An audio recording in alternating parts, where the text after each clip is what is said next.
So I just wanted to show you guys real quick how I got this ball joint off here. This is probably not the best way to use this tool here, but what I did was I got the attachment, put it on the bottom. Can you see what I'm doing? Oh yeah, put it on the bottom. Put this on here, and then I actually use this part right here to make contact with the top of the ball joint. Now if that thing would have moved, like slipped off or something, that would have not been cool. But in this case it did not. Oh, maybe it did. I thought the ball joint came completely out just then, but I guess not. So I'm going to have to give it a little bit more. That's exactly what I was talking about. It moved on me. I thought it came loose, but it was this actually rocking out of the way. So I'm going to have to actually try that again. It came most of the way out, but not all the way.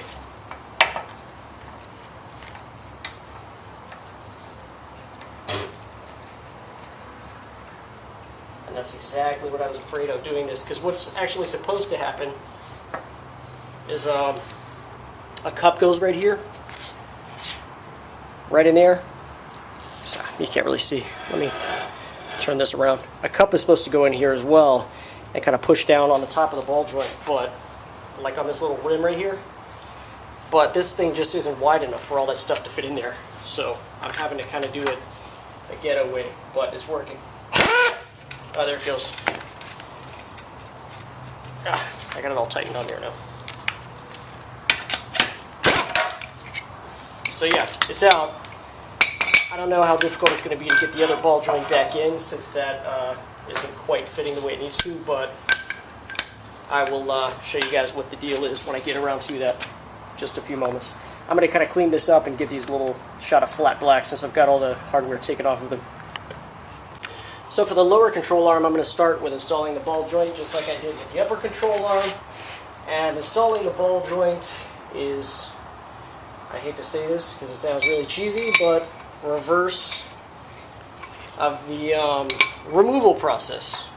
So basically what we have to do is get a cup that fits over the outside of this, find the right size, which looks like it's that one.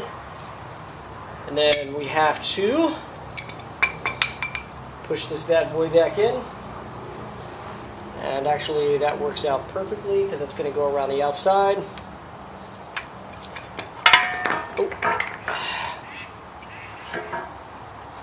So yeah, this is kind of tricky manipulation here to get this on here.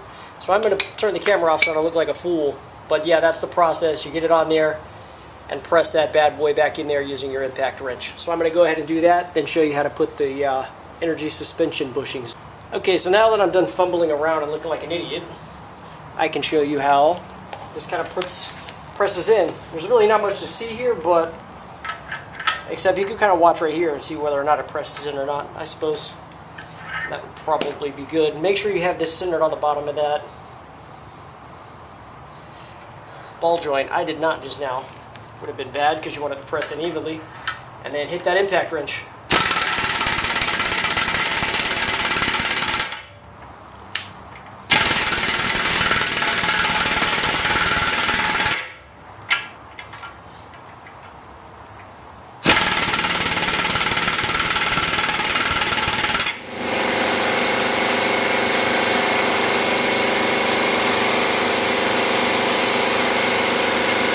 Looks like it's going in a little crooked, so I'm going to have to reposition this way to get it to push in nice and evenly.